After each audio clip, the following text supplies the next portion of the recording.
Hi, I'm Alistair Shipley. Driven by the beliefs that everyone has something special to offer, I created Not So Average, the podcast that proves that you don't need to be in the top 1% to be truly extraordinary. Each episode spotlights everyday people from your community, the very individuals you might pass on the street.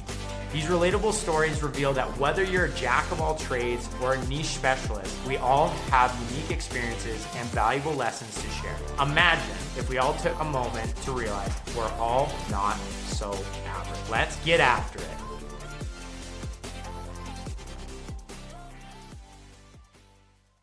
Welcome to another episode of Not So Average, the podcast. I'm Alistair Shipley. I wanted to start off by thanking everyone for all of the support that we've been receiving lately.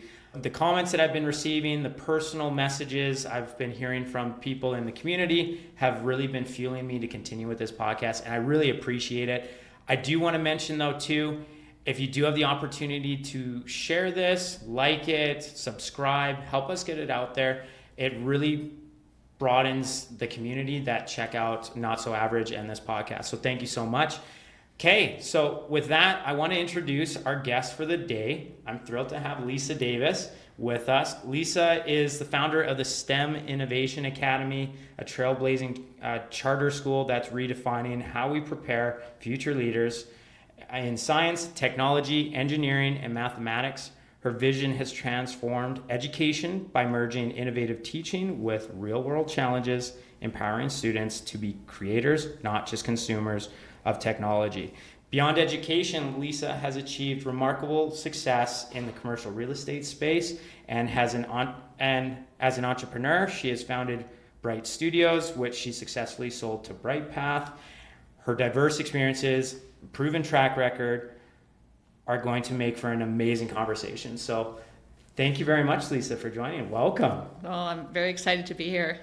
Thank you. So I was mentioning before we got on camera that this podcast was in part because of a conversation that I had with one of your board members that then later led me into talking at your school.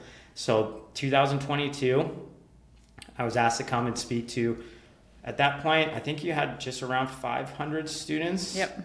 Okay, I was brought in to come speak to these students with the request from Jen Aubin that they have a guest that's a little more relatable and could talk about the direction of tech and could be that bridge between the students and their parents. And I was at middle age.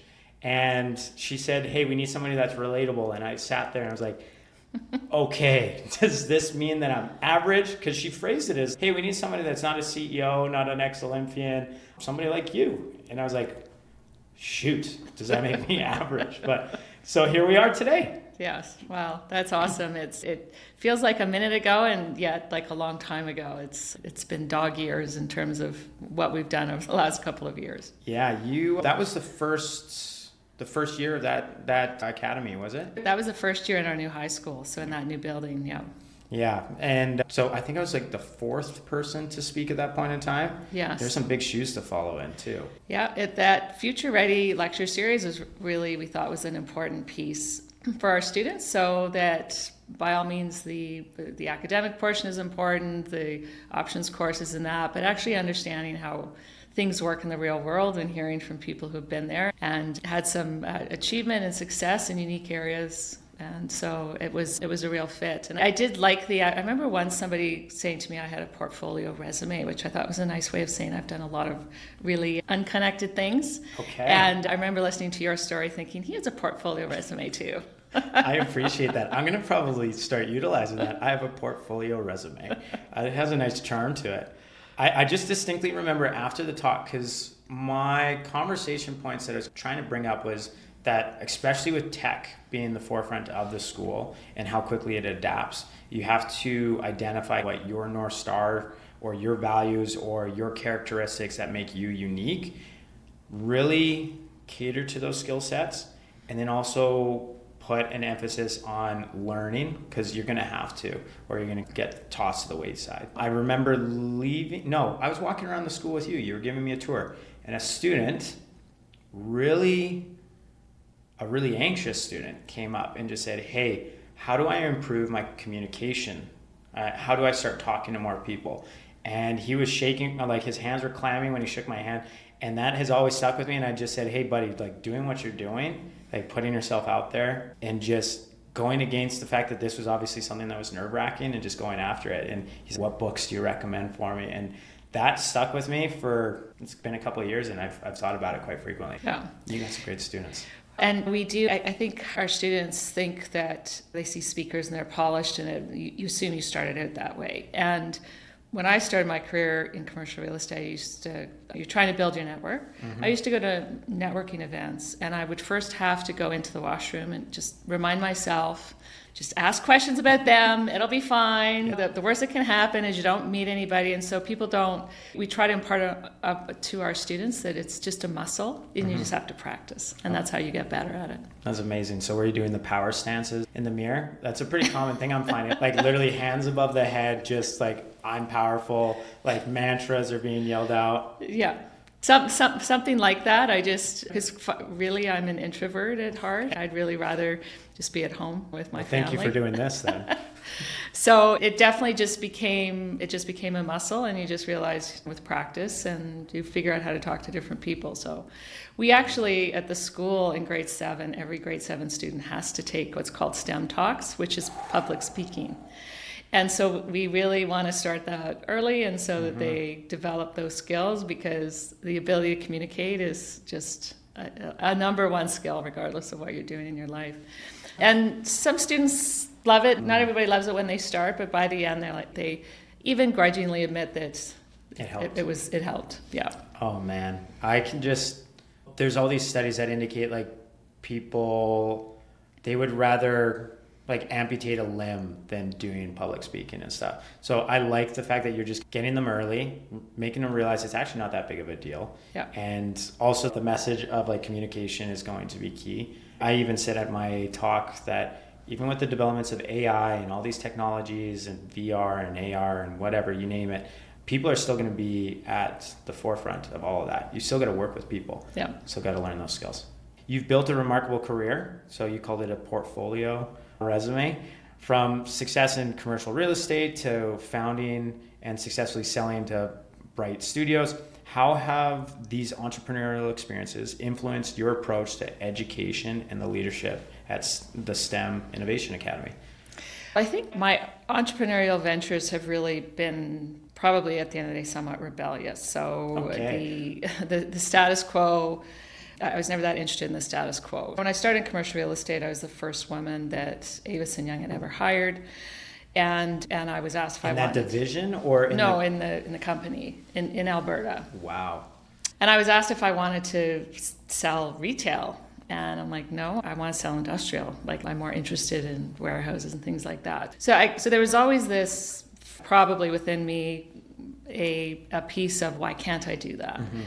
And so I moved to Toronto, where I ran the national real estate program for Quiznos. At the time, they were the fastest growing retailer in the country. And again, I was about one of 5% women nationally at that level.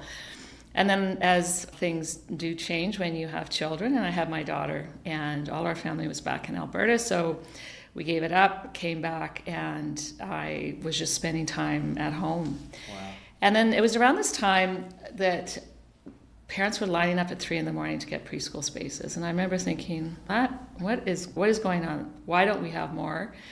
And as you started to look around, you began to understand that preschool operators maybe weren't the best business people. And so landlords were actually really struggled to rent to them, because you don't want to be the landlord shutting down a childcare facility. So my real estate background really helped. I opened a preschool and recreational facility, and we doubled in size the next year.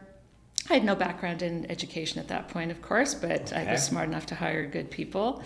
And then Brightpath came knocking, and so they wanted to take what we were doing and expand this model across their 50 locations. So that was fun, and I did end up selling, because looking after small children is a very serious responsibility, and it was very hands-on. And so I had the opportunity to either continue on and expand, but hire somebody for the day-to-day management. And I decided I think I just wanted to release the responsibility that I felt.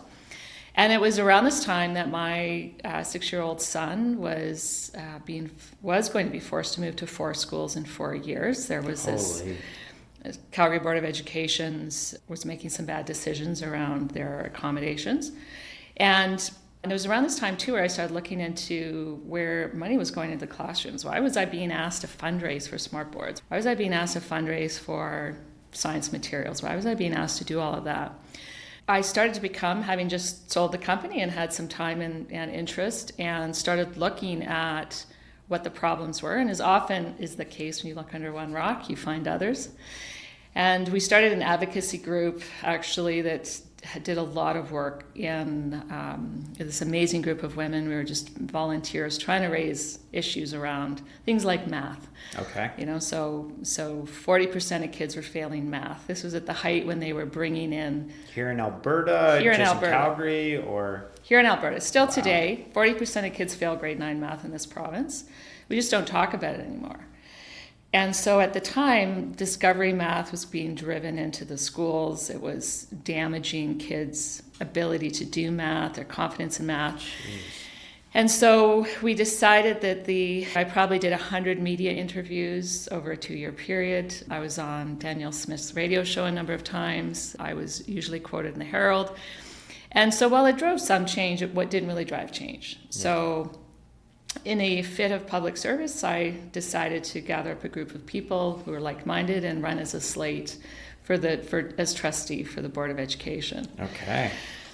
Definitely the worst job in politics, but this was going to be my public service to try to do things better.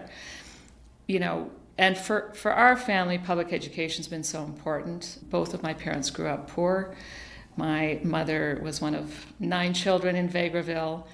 Her father was an alcoholic, and she used to kind of joke that they were the last house to get indoor plumbing, when she was a child.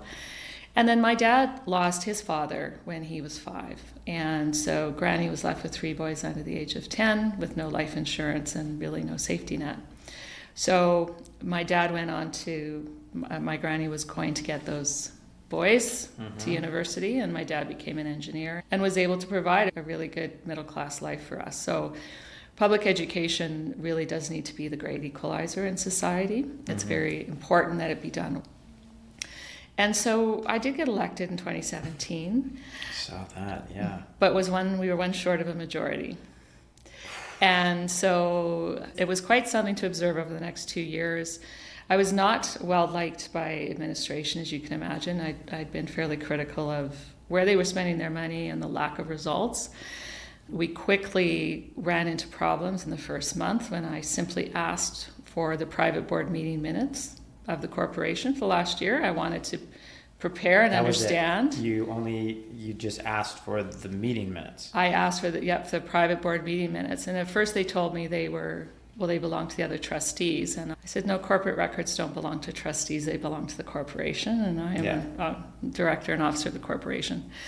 So then I found out that they, in fact, had, because I'd made that request, got a legal opinion confirming that they did have to give them to me, but they never told the trustees. So this just set up a massive opposition. The chain effect on this. Yeah. So it was, and so this is where I really began to understand why, just from a governance point of view, the large boards why nothing ever changes. Okay. And the reality is it's a $1.4 billion corporation. I was the only one with any financial expertise on the board. I was the only one with any legal background on the board, and they ended up being highly reliant on administration. And public facing, it just became more important that there was no criticism of CB than we did our job. So it was after 2.5 years, the minister had actually publicly called for an audit of CBE. Yeah. The administration had played chicken with the minister, threatening to lay off 300 teachers.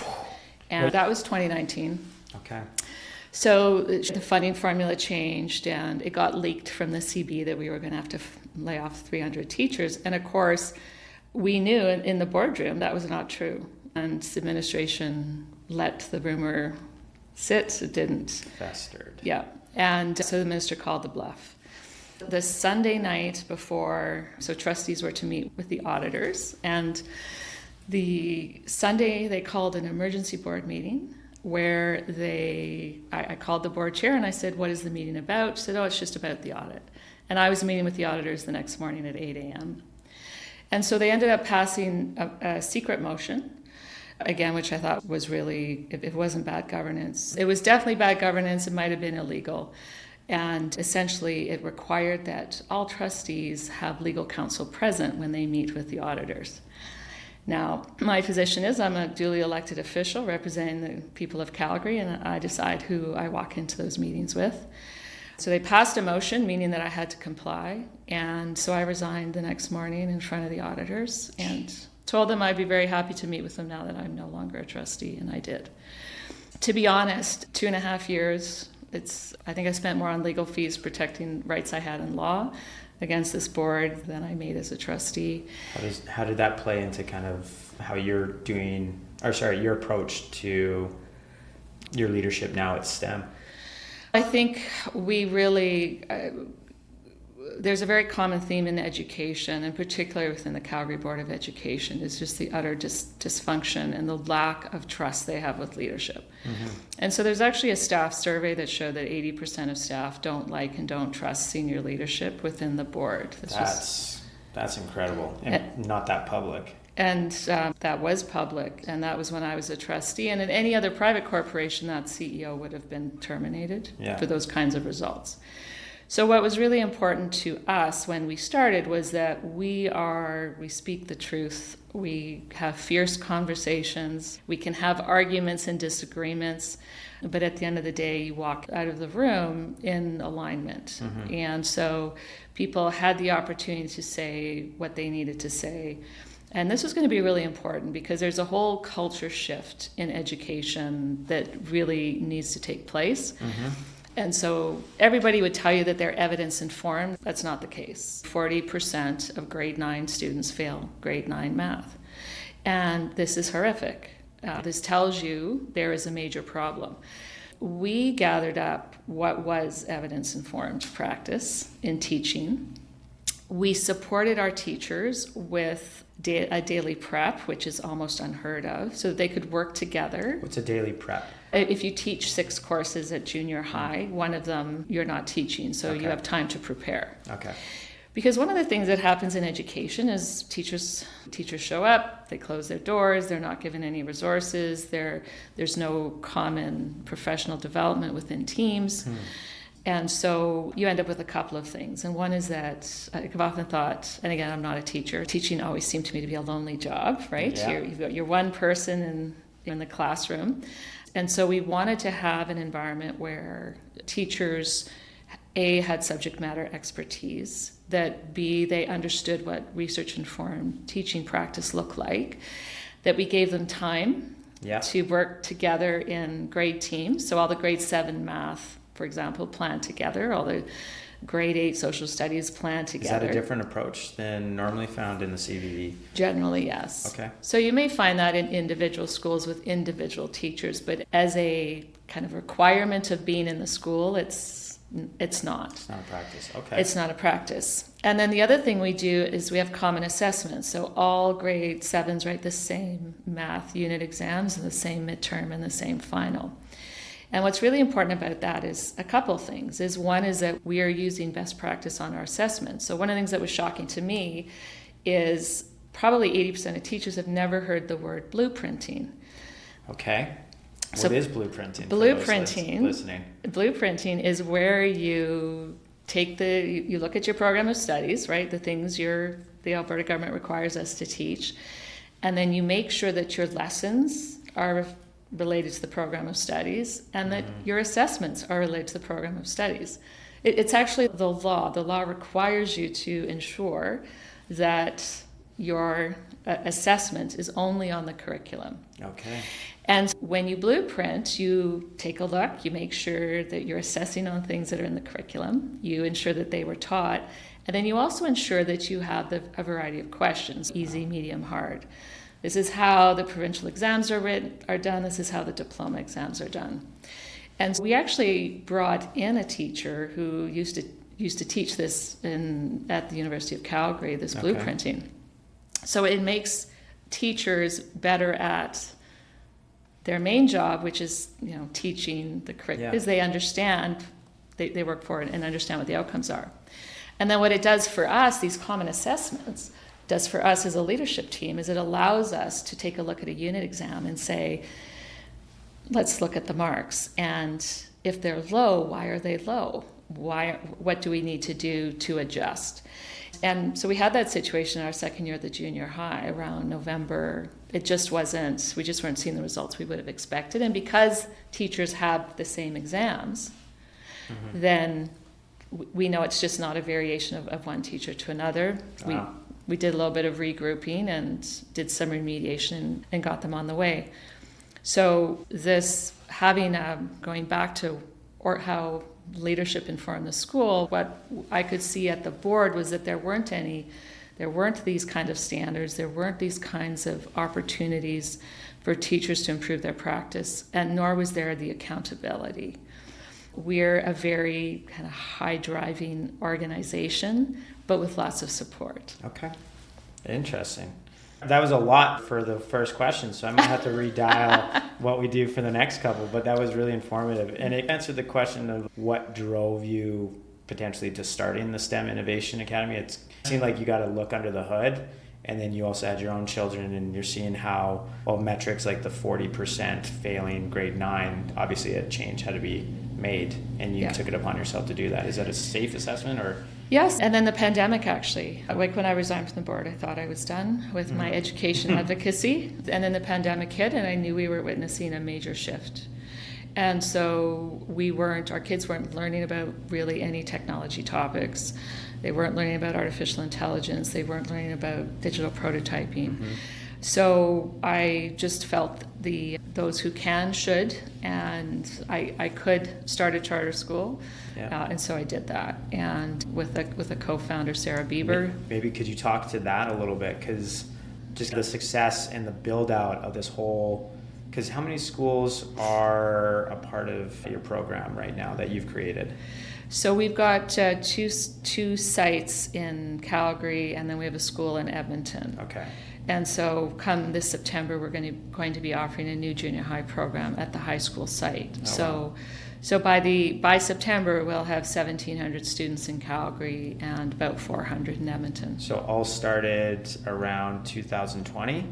So 2021, September 2021. So even shorter. That's incredible how quick you've now taken on 1,700 students. That's studying. How many have graduated out of your program? So this year will be our first grade 12 graduating class. Something we're celebrating for sure. Yeah. One thing that I personally wanted to hear you share, maybe now is the time or maybe later, but maybe share about what the biggest challenges were for you starting the STEM Innovation Academy. There's one that plays in my head because of the tour that I had with you after my speech. You talked about how funding for the building that you wanted to move into was a big factor, and you took it upon yourself. You took a lot of initiative. I don't know if you want to talk about that at all, but I thought it was a really cool story about how you came to be in the Alistair Ross Technology Building. Yeah. It's ironic, out of all the things I personally bring to the organization, my real estate background is one of the most important. Because historically, charter schools take over old, tired buildings in either of the two public boards. And of course, as everybody knows, we're a bit of a space crisis. Yeah. So we did take over for the junior high Catholic school, elementary Catholic school. It's a nice little school. But in the high school, there was nothing available, and I think the department suggested that maybe we just add a couple of modulars onto the school, and that was not my vision. No.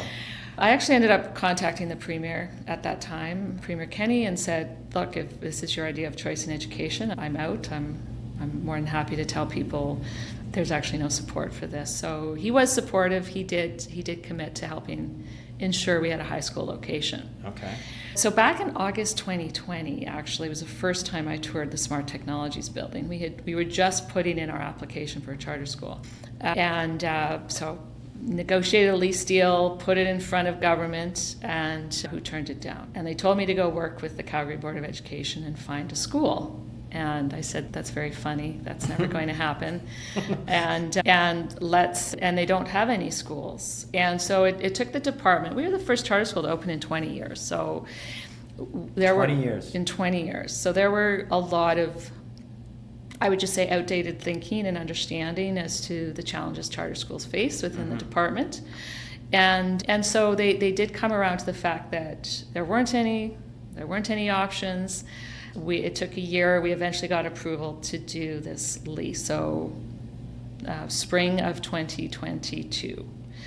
And we were very close. We'd negotiated a deal with Smart Technologies. There was one condition to be removed, and in March of that year, Smart decided not to remove the condition. We were left high and dry. We had told parents we were opening that September. As it happens, I happened to be meeting with the president of University Properties Group the next day. And so I said to him, we are desperate. What do you have up at in the university area that we could move into, even on a temporary basis? And he was amazing, and the deputy minister was amazing, and the minister was amazing. And so they all supported us in getting a very quick lease deal done in the Alistair Ross Technology Building. And so we announced in May, hired, again, that would have been the third school in 3 years. We opened on 90 days notice. 90 days notice. So you found out that you're going to get possession, and then you set up a full educational business for students to arrive in the fall. We hired teachers. We renovated the space. We got a building permit, got the building rezoned, and renovated space, and took in students the last week of August. Jeez. It truly crazy. Nobody has ever done that in education, and we did it 3 years in a row for 3 different locations. So I would say that because of your experience in the real estate industry, especially with commercial, that played into this ability to take that on. Somebody else that would have had a completely different background would have been like, no, we're hooped. We got to wait till the following fall to hit this. I think like this is a perfect example for the podcast of like what seemingly looks like not irrelevant, but an abstract past played so strongly into the direction of this now successful school that you're operating. And the fun was going to continue because we had a space for our grade 10 students, but we didn't have a space for them to move into grade 11. And so I was irritated I knew that Smart Technologies wanted to sublease. They wanted to get out of their lease. It was owned by the largest pension fund in the country, and I was irritated, obviously. Is that OTPP? HOOP, yeah, Ontario Hospital or Health. I'm sitting there. It was the best building. It's an amazing building. Like, it's beautiful, full height windows. It's like being at a tech company, not a high school. It felt like Silicon Valley the first time I walked in there. Yeah. It felt like a mega campus. So that summer, I put in an offer to purchase for this building, and I can't disclose the purchase price, but it's between 50 and 100 million, basically with no money down and an 8-month conditional period. It's the worst offer ever. And sounds like a Hail Mary offer. It was a just lob it into the pile. It took a little bit of convincing, but this was not an asset they wanted to own. None of the pension funds want to own office buildings in Calgary anymore. So it gave me enough time to then go to government and say, look, we have a crisis because these grade 10 kids have nowhere to go. And the commitment of this government was to supporting choice. And the STEM program is in the ministerial mandate orders of both post-secondary and education to continue to increase the STEM programming. So government did get on board, and in December they took over the purchase of the building, and so government owns the building. So we basically, it was all told, building and renovation, about a $90 million project that I put together.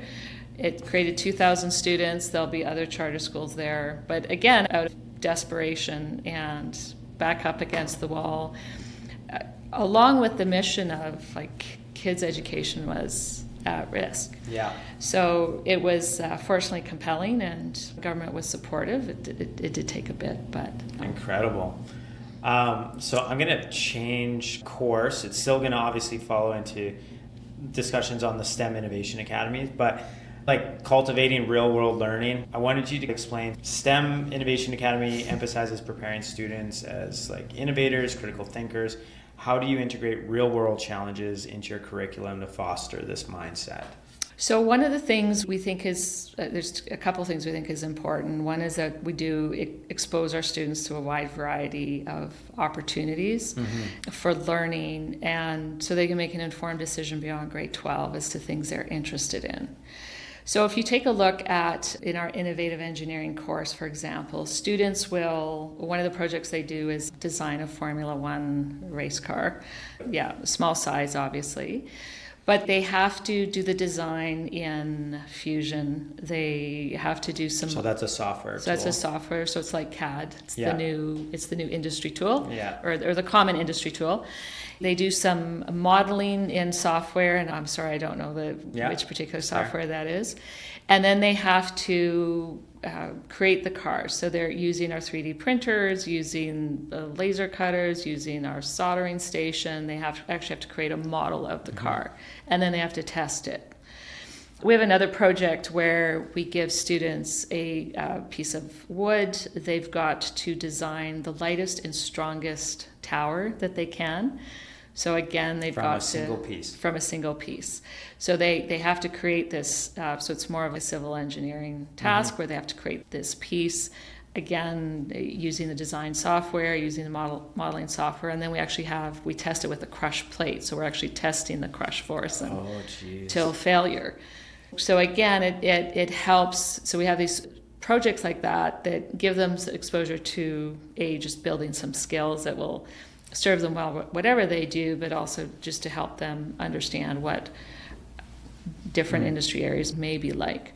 Same thing, we have a very extensive robotics program. We have 180 kids in robotics clubs, and plus who are taking all of these courses. So amazing. One of the things we're doing this year, I was down visiting MIT, and I was meeting with they offer some high school programs, so I was meeting with those folks.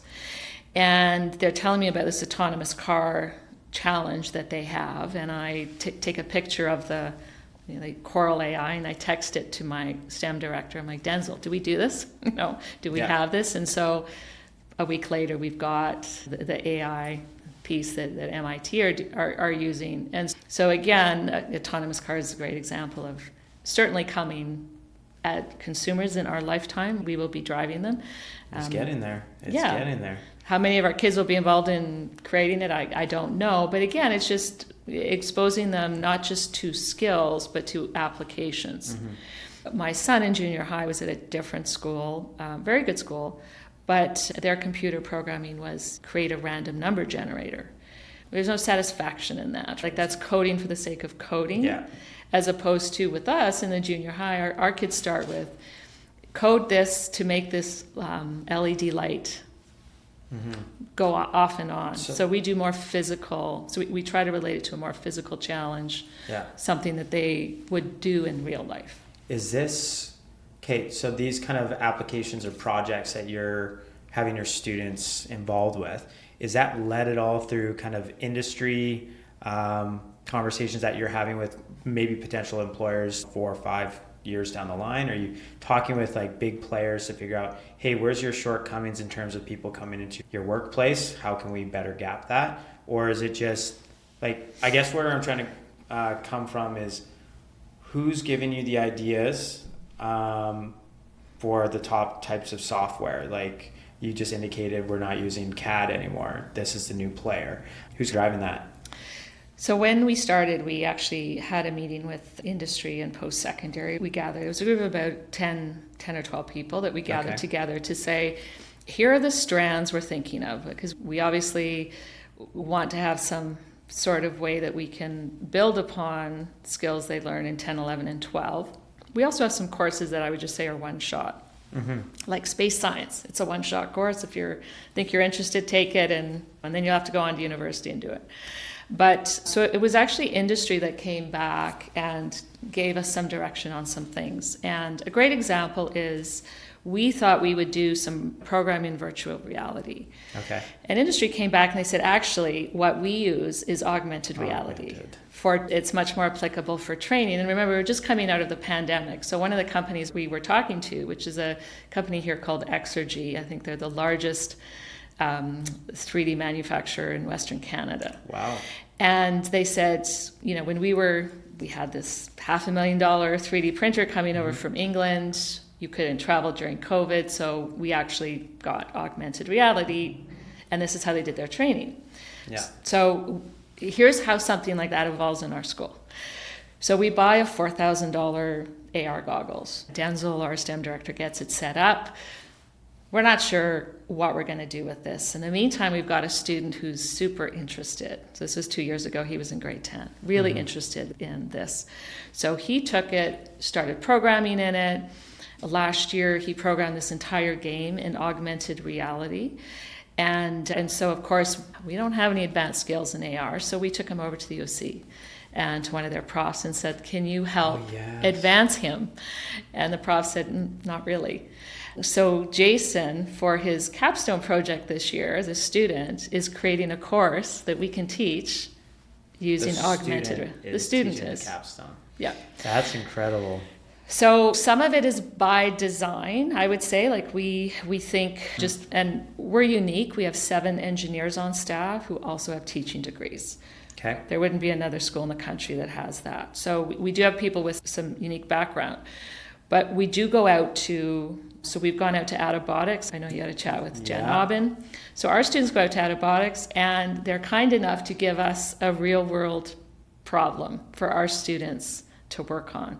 So again, it's not just we're doing robots so we can do robotic competitions, but here's a real world application. We have another group we're talking to who's big in the AI space in terms of the data, the computing behind it. And of course, as you have these, they have to be super cooled, right? So these computers, they're looking to develop a robotic arm that will take the material in and out of a super cooled environment. So while I'm not suggesting our high school students are going to come up with the answer to that, I think they've engaged some serious robotics experts on that. But that's a challenge we'll give to our students for them to develop those skills. How often is it industry coming to you because they want to work with your program, and how much of it is you reaching out to them? Is it a combination of both? It's a combination of both. And I would say one of the things we struggled with early on is we had all these great ideas coming in, and it's, okay, which one do I do? Yeah. and they're also shiny. They're also shiny. And then it sounds easy to say we're going to take innovation in industry and post-secondary and bring it into school. It's not easy. You've got to figure out what you can do with the skill set of the students that you have, what meets curriculum outcomes. We're still offering high school credits. There's a rigor around that. And then creating teaching materials so that it's not just that one teacher that can teach it. It's any of our options teachers, our science teachers can teach that. Building out a system is quite intensive. We are just in the process right now. We've decided to revamp. We have an external technology advisory committee, and so this is where people in industry that we're looking to help tell us where we need to go. How many people are on that? So it used to be there was about 10 people on that, but from a variety of industries. So what we were finding again is folks would say, you should talk to this person or do this. And we're like, it was hard to operationalize. So what we're doing now is we're picking 5 areas that we're focused on. We're going to have subject matter industry. Can you share what those 5 are? Yeah, so we just put the final touch, so hopefully I can remember them. Okay. So robotics and quantum computing is one of them. Artificial intelligence and quantum computing is one of them. So that will obviously be more application-based. The second one is robotics. The third one is entrepreneurship. And we want to move away from the build a product, sell a product to... Dragon's Den approach. We've done that, but the big challenge is kids don't have a lot of robust ideas necessarily, and which is fair because they're 15 and 16. So what we'd like to do is to teach them how to be technology investors and teach them how to invest in technology companies. Because Interesting. if you understand what the investors are looking for, when you do have your idea, you have a pathway. Interesting. So that was 4, or are you counting quantum and AI so separately? quantum and AI, robotics, entrepreneurship, medical innovations. Oh, cool. Is another one. So that's another big area actually in Alberta. It's a young industry, relatively speaking here. Mm-hmm. And then the other one is energy. So we have a lot of energy innovations in this province. So what we want to do there is to take 4 or 5 industry experts, a post-secondary expert in that area, a student, and a post-secondary student. And we're going to give them a framework that says, what are the moonshot ideas? What are the current innovations? What's just beyond our reach? And come back to us with really a business plan around how we would implement that, complete with resources and context. I'm jealous this didn't exist when I was in school. Probably wouldn't have spent so much time in the principal's office, to be honest. But I think wow, that's incredible. I actually wanted to ask you more of an opinion, then we'll dive into it a little bit more. Obviously, AI is rapidly changing industries quite a bit right now. What are your thoughts on the impact for the STEM education, and how are you preparing students to use the emerging technologies responsibly? We've seen there's a lot of pushback that kids shouldn't be utilizing AI. There's a fear around AI. There's actually even Arizona just said that they're going to start pushing curriculum through AI. I don't know if you saw that article at all. No. So their education program, I wonder if I could pull it up, but basically the Arizona school curriculum is going to be taught with AI. And I'm just curious what your thoughts are on all of this. Without knowing the article, I would say that's nonsense. But Look, one of the funny things about education is we have these waves where technology is going to change everything. Smart boards are going to change everything. And the industry in North America invested billions and billions of dollars in smart boards. You cannot point to a single study that shows there was any outcomes. Now you're in their building. And now I'm on their building, and we actually don't have smart boards. We use TVs. Oh, man. So I would say, and again, this idea, I think people I could talk about, will say, you can have personalized learning. I think one of the things that the pandemic really taught us, explicitly and clearly, is that the value of a teacher in front of a student cannot be replicated. Yes. It cannot. No. So where we're going to be using AI so there's a couple of things. One is what I would consider to be the ethics of AI. Students should, and we'll probably do this in social studies actually, what is AI? What is a large language model? What data do they use? It's interesting to me, the fact that you're saying that we're going to talk about a technology, but it's going to be introduced in the manner of social studies. Because the issue around ethics and policy really belongs in a mandatory social studies program. So, for example, we just had a conversation this last week. DeepSeek came out, this Chinese model. It knocked $700 billion of value off of NVIDIA. We've got President Trump has signed executive orders around artificial intelligence being a major focus. So there's a lot going on. And Canada's kind of respectfully nowhere in this. And education is even worse. There's one mediocre artificial intelligence course at high school. We taught it last term. We're fixing it. We're doing a different job this term. But there's 2 pieces. One is that ethical framework, the policy framework. And so what is an LLM? How did they acquire the data? What bias do they have? So I've said in the school, we are not using any Chinese-based AI. Okay. When you go on for 2 reasons, and one, when you go on to DeepSeek and type in Tiananmen Square, it doesn't exist. Okay? Wow. So that's just a propaganda. And also because of the way that they track data. China is a surveillance state. We are going to be teaching our kids, first of all, we're going to be teaching our kids what that means. Some of them know, some of them don't. But then ourselves, we are only going to use ethical AI programs. So there's that piece of it. And then there's the other piece of it. We're really looking, even in English language arts, the idea that we can say, you can never use ChatGPT. Schools are going to spend endless cycles of trying to catch cheating.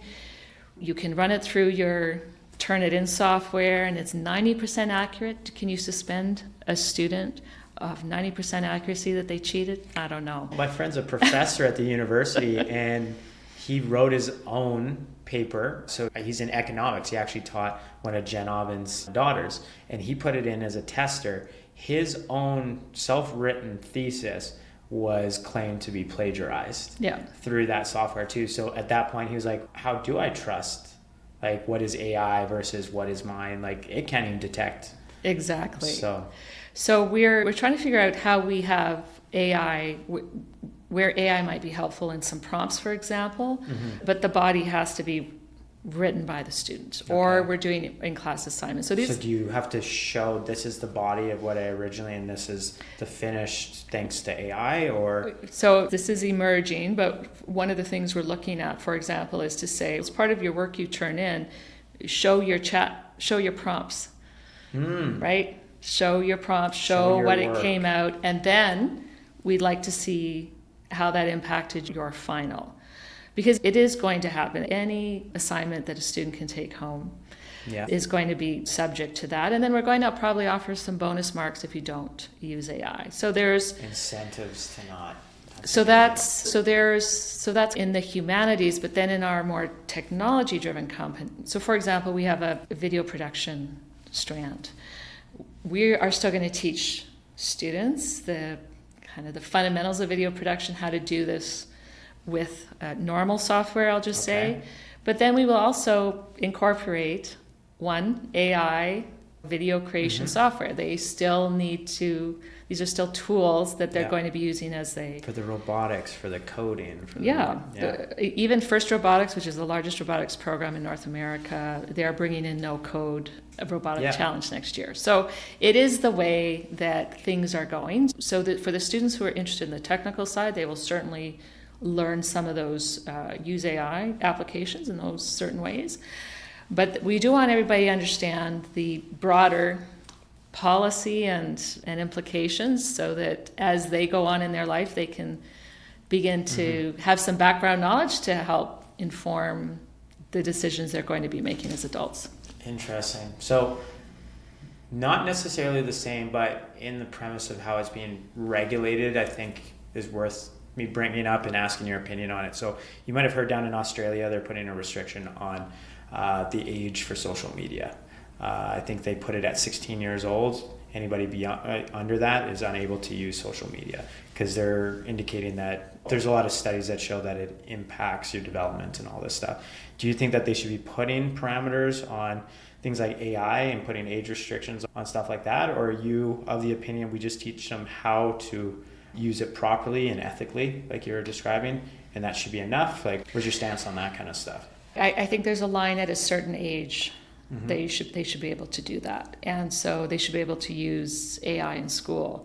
We'd also like to open an elementary school. So people have asked, "So are you going to have technology in kindergarten?" I'm like, no. We'll have no technology until maybe grade 5. There's other skills. When you look at the brain development and what is required for skills, that's why they're bringing back handwriting. Handwriting actually changes neural pathways in the brain that set students up for success later on. So what are those pathways? Maybe that's probably getting too technical. That's too technical for me, but I've seen the research presentation around this, and there's a lot of evidence about how it improves the fine motor skills and the mind body helps develop. So whereas my kids can't read my handwriting, hopefully my grandchildren will be able to do that. So I do think there is an age where it is not appropriate, and one of the things we really need the provincial government to step up is around this, because right now what you have is each individual school board struggling with what are the policies, what is the research, and so these are individual efforts by and large. And so this is an area actually where I think the Alberta education's gotten quite caught flat-footed. Okay. And the big metro boards will be fine. They got lots of money and lots of resources. But for smaller boards, taking classroom dollars to out of the classroom, because somebody's got to develop the policies, somebody's got to do the research, somebody has to do all that. So I think that's where we need a much different approach from a regulatory point of view, if for nothing else than to help gather up what are the best resources. Because the other thing I'll say about education is the education quality, the research. The quality of research in education is exceptionally low. Oh, interesting. Yeah, it's terrible. Okay. So when people say studies say in education, I'm like, it probably wasn't a very good study. I can't wait to actually bring this up with a few of my friends that are teachers and stuff. One of the most popular podcasts I had, I don't know if you had an opportunity to check out any of the episodes before, but he was a teacher for the Catholic board. He really took off, but he's got some... Yeah, I'm curious what he thinks about that comment, and it's probably right on par with what he would believe. Some other questions that I want to ask. Diversity in STEM is a critical topic right now. How is your academy kind of addressing that inclusion, and what changes do you hope to see in the future regarding, say, women and unrepresented groups in STEM? So first of all, with women, we're 55-45 in Awesome. Men to women. We don't, and that's not by design particularly. Yep. So I think there is, certainly in the traditional sciences, there's a lot of women. I'm not sure what the data would be at the universities, but overall in universities, it's 60% women these days, 60-40. Mm-hmm. In engineering, although engineering I think as a whole is just under 30%, chemical engineering would be overweighted for women. Biomedical engineering is something like 80% women. So it really depends on the discipline. No surprise, less women in mechanical engineering. I don't think those are necessarily bad things in themselves. I think that women, like men, follow their interests. I think we don't complain that there aren't more male nurses. I think there are areas in technology that men just gravitate towards more than women, and that's okay. In terms of diversity, our populations would be more diverse than the city population. So we actually... Is that because of where all your students are coming from, like necessarily one community? They're coming from everywhere. We come from all over, yeah. So and we're a lottery, so we don't pick students. We don't pick students based on their academic achievement. It is not an algorithm. We were accused of having a weighted algorithm. It is an Excel random number generator. Oh, wow. To come to our school, you just need an interest in STEM. Did your son create that with his experience in software? No? Yes, that's right. He could have actually. But no, I think it's one of the most basic functions in Excel. Yeah. But so in terms of, there was an associate dean at the U of C who said, we have diversity of thought here. And actually, I think this is what we really need to be moving toward. And so we do have, I would say, a great diversity of thought within our school. We have a great diversity of experience. We have a great diversity of student, both in terms of where they live, what resources they might have at home. And we come back to that, the comment I made earlier about public education needs to be the great equalizer. Yeah. So when they come into our school, we treat them as the individual that they are. We don't make any assumptions based on any of their immutable characteristics. And if they're interested to learn and willing to work, then welcome. We'll help them, take them as far as they want to go. That's awesome. I like that question. I did some personal research before this, just getting myself familiar with the landscape before obviously having a guest on. Ironically enough, I connected with somebody that is an awarded teacher for the STEM education from the Alberta government, and I often crowdsource a little bit, and I'm like, what questions should I be asking? And there was a few in here that she had given to me, and I'm glad she did. So changing topics again, just the vision for the future. So how have your experiences as an entrepreneur and a leader influenced the vision for the future of education, and particularly the STEM fields? I think when you're an entrepreneur, if whatever you're offering has to be wanted by the market. Yeah. And so that's our guide, right? And it was ironic. I had a co-founder. She spent a year with the school and then finished her psychology degree, and she's a child psychologist. That was her passion. Okay. So what was my point in saying that. Oh yeah, so she was a teacher actually. She's a high school teacher. And so whereas I wasn't worried that parents would find us, I was worried that we'd be able to hire staff. And her being a teacher, no, staff are going to come. She was worried about our parents going to come. And so you had different concerns that were complementing almost. Yeah. Okay, interesting. Yeah. You weren't worried about her concerns, and she wasn't worried and she was about worried about it. And it turns out we didn't have to worry about either one of them. But you have this, and when I look back, we do a presentation for new staff every year, and it was a presentation we did our first year. And when I look back on that now, I'm like, oh dear Lord, we're basically like, math isn't very good, quality isn't very good. We have this kind of vision around STEM, but it wasn't particularly well developed. And you contrast that with where we are today in our fourth year. It's just leaps and bounds above that. So we just had an open house on Thursday night for our high school. We had 1,100 people. So that's our second one. Our first one had 1,000 people. Jeez. So we've turned away about 4,000 students. So for me, and that's not a point of pride. Terrible. You can't accept all of them. It's terrible, and ironically, everything I'm doing here, I wanted to have done it in the Calgary Board of Education in 2017. And we'd be happy to work with any board that wanted to drive this programming in. We've got school boards from all over from Western Canada that come to see what we're doing. But so the entrepreneurial piece is, are we doing the right thing the right way?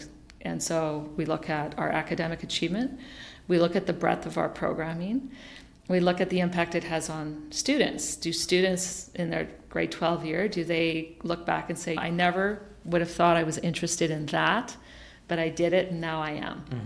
And so how do you assess for that? I think so we do annual student surveys. Okay. Actually, and I think that, and so one of the ways with our first cohort of grade 12s, we actually want to track where they end up after grade 12. So you've been doing that? We will be doing that. Interesting. Yeah, and then also industry, the conversation we have with industry and post-secondary. We've been talking a lot with universities about the gaps they're seeing. Okay. Students coming in. And I mentioned I was at MIT. So even MIT, the number one ranked university in the world and the mecca for science and innovation, they said they had to create a new first-year engineering course because students coming in didn't know how to use Fusion, they didn't know how to prototype, they didn't know how to use laser cutters or 3D printers. And they said, do you do that? And I said, yes, in junior high. Wow. So the fact that we're on the right track, so there's a bunch of different ways we're looking for that validation, because at the end of the day, you just got the highest level of validation there when MIT is impressed that you're doing it from a junior high education level. That was I 4 years ago. I have to say it was pretty, and there's going to be more coming with MIT. Yeah. So I think as an entrepreneur, you're always looking for that. Is there a customer, and are we doing a good job? And how do we know we're doing a good job? And so we spend a lot of time internally looking at those things. And I think that's one of the reasons why I'm so excited about this revamped tech committee that we're reconstituting, is because, as you can imagine, opening 3 schools in 3 years on 90 days notice, plus a school in Edmonton, it's been a bit stressful? It's been a bit much. You talk about what are the threads in the careers that you've done. My threads are startups and major expansions. I get a kick out of that stuff. That's amazing, though. But now we're trying to build systems around that so that they're not dependent on any one individual. So you can replicate and expand? So that we can expand, but that we can also, like we were talking to another Alberta school board about hosting a common Alberta STEM PD day, where people, where we share out what we're doing, and not just by talking about it, but sharing out lesson plans and teacher resources. This is what's actually missing in education, are actual resources for teachers. Because saying to a teacher, here's the program of studies, or here's the course outline, you go find the experts in AI, you go find, it's hard enough when you're in the tech community to keep up with some of the stuff. And so how does a teacher who isn't living in that community every day, how do they keep up so that they're most relevant?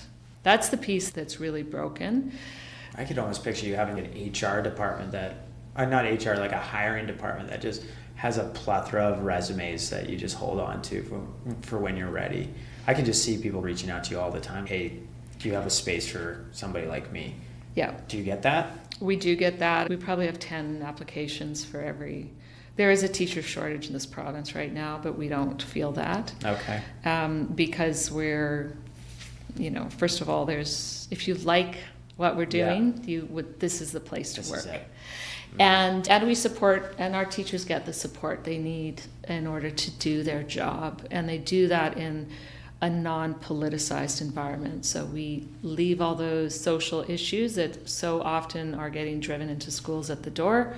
Our teachers want to teach their subject, and that's what we allow them to do. That's perfect. Where do you see the STEM Innovation Academy in the next decade? What impact do you hope to have? If I were to look at big vision, would be we'll keep opening schools until there's no more demand. That's a slow process with government around capital. To really, our goal as a school was always not to be the biggest, but to have the most impact. And so we are seeing a need for something like a STEM Center of Excellence, which becomes a training ground for teachers who want to teach some of these programs, but they don't learn this in the teacher in the education faculties. That creates resources, creates lesson plans, creates assessments, and makes them available on an online platform for any teacher, any student in Alberta. Some of these courses we would want to move online. Again, the boards outside of Edmonton are really clear. They don't have the staff with this kind of knowledge. And many smaller communities struggle to find a high school physics teacher. Wow. Never mind somebody who's going to teach about what are the current developments in artificial intelligence. So we really want to develop a platform, an online platform that will allow that, and a way that we can help train teachers to do that. Because at the end of the day, the quality of education comes back to the quality of knowledge that the teacher has. And we have generally not done a very good job in this province of giving those opportunities to teachers. It should not be on the backs of teachers to finish a 4-year degree and a 1-year master's and then have to take a bunch of courses at NAIT or SAIT or on some of these critical areas that the Alberta government agrees based on a lot of the things they're investing in. This is part of the economic future of the province, and we don't have a very good system to support it right now. We're getting close to the end. I actually only have 3 more questions for you. So looking back, how did you imagine your career path when you were younger, and how does that compare to where you are now? So in high school, I wanted to be a paramedic, but then the sight of blood made me sick, so that was a problem. I probably was always interested in business. I would have gone into engineering if I'd had more confidence in my math. I had the marks, but just not the confidence. It was a classic female problem 35 years ago. Commercial real estate was really valuable for me, just learning how to sell something, and to do it, I was largely dealing with CEOs. So you learn how to talk to more senior people. So that was really valuable. I told my kids, you should go sell something. And by the way, you're selling all the time. You're selling to get a raise. You're selling to get a job you want. You do that. You should put them in contact with me when they're ready. Yeah, I know. Yeah. I know your philosophy, we're aligned in that way. But I think that if I would have done something earlier, I would have started working for myself earlier. Okay. Yeah. And so when I left commercial real estate as an agent, I should have we got married, we'd moved down here, we should have just gotten into development. And we didn't. And it was a much different game back then. Today it's very difficult if you're not big, but back then you could be strappy and entrepreneurial. But other than that, I wouldn't say it's ironic that Donald Trump is president, because I remember in high school thinking, I think I'd read The Art of the Deal. Okay. And I was like, wow, he doesn't seem that smart. Why couldn't I do that? And so in my mind, I was going to be this commercial real estate mogul, and I was going to own apartments, and some of the apartments I was going to rent to women leaving bad relationships. Okay.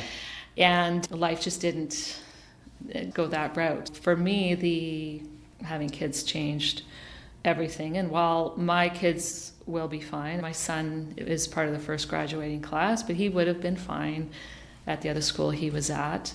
So it's just, for me, this has just been the public service, and having been able to sell my company to the publicly traded company was the big turning point in my life. And then you decide, what do I want to do tomorrow? Because So how did you evaluate that? Because often I have guests on here that they had those crossroads, I want to call it, where it's just, hey, I have to make a choice. Maybe not so much make a choice, but they're trying to evaluate where they wanted to go with their lives. Yeah. And how did you sit down and evaluate that? Part of it was like, how much money do you think you really need? Okay. And so, and don't get me wrong, acquiring wealth has certainly been a big focus for me because it gives you options. I always wanted what I would call screw you money. Yeah. And as well for me, like when I had kids, that's when we went down to Toronto because I wanted to be president of a real estate company at some point. And then I had my daughter and I went back to work after 2 months, and I just decided she would start crying at 5 o'clock. She wouldn't stop till I got home. And so at 18 months, I just decided, what am I doing? Okay. And for what? And so Alberta is such a great place to be an entrepreneur and to do different things. But when I sold the company, we really looked at, and we'd done some of this advocacy work. And so I had really two choices. One was, if I really cared about this, you had to be a decision maker. The advocacy, you could donate money to do stuff. It's actually not how you affect change. So that was the point. That was the decision I made, that this was something that was important to me personally to undertake. And I could certainly carry it on and made a lot more money outside of education than I have. And my big joke is, when I leave, I'm sure somebody will give me a nice plaque. It's a not-for-profit society. There's no upside. But I will have the satisfaction of having driven innovation for the students we've been able to reach. Incredible. I don't know I would have been that altruistic when I was 20. Yeah. But okay. That's where it's landed. That's awesome, though. That is awesome. I appreciate all the perspectives on that. And I appreciate the bluntness, too, of the screw you money was a driving factor, too. So other questions, I got two more. How do you personally evaluate what success looks like for you? And has that definition evolved as you've grown in your career and life? Yep. So I would say, so certainly in the early years, when you're a broker and they put up the chart every month, like how much money you're making is definitely a measure of success. I think while like family has always been very important to me, I spend most of my time with family. And then when you have kids, and my kids one's in UBC engineering, one's in the high school, you just become grateful that they're happy. So my success, the most important thing in my life right now is just that my kids are happy. Because you look around and I look around at some of my friends who have kids that are unhappy, they have mental health issues. And it's not because of anything within the family, it's just how these things evolve. And so I just feel really grateful that my kids are happy. And I think that success for me moving forward is going to be that we continue to drive change in this province. I'd love to. Ontario's even worse with their math, so they could use an expansion plan. They could use a little revolution, but again, there's no charter schools there. So I think the thing I talk a lot about within our team now is, what is our highest and best use as a principal? What is the highest and best use of our principal? And this administrative task that principals usually do, maybe let's not do them because you have a better use of your time. Interesting. And everything we're doing now is, what is the highest and best use? So for me, I think my highest and best use, getting out there and hustling deals, whether that's expansion of schools or signing MOUs. We've got MOUs in Edmonton with Nate and McEwen. We're going to have... What's an MOU, for those that don't know? It's a memorandum of understanding about how we work together. We have a very exciting project we're going to be announcing next month. Can't wait. Yeah, which will be the only school in Canada offering this kind of programming. So those are the things that I want to spend my time on. And 5 years from now, when I look back, I'd love to look back and say that we made a difference in the lives of these kids and helped change their trajectory in a positive way, that we were a small part of that. That would be success for me. I like that. I like that. And the simple aspect of finding success in just your children being happy was pretty beautiful to hear. So thanks for sharing that. And then the last question that I have, what final advice would you give to aspiring educators and entrepreneurs who are passionate about driving change? I would say find your tribe and find a place where your value is respected. Education needs a few more rebels. Okay. They don't fit everywhere. Find the people that share your vision and can support you. And for educators, I would say, man, if you go out and learn some of these more technology-driven skills and knowledge, you will be able to pick where you work for the rest of your life, because we'll never get caught up. Thank you very much. And that, everybody, concludes the episode with Lisa Davis. If you made it this far, thank you so much. Once again, help us get this out there. Share it with your friends, with your family. I don't care who, your dog. Not So Average needs to be more popular. So with your assistance, we're definitely going to get out there. So let's get after it. Thank you so much. Thank you.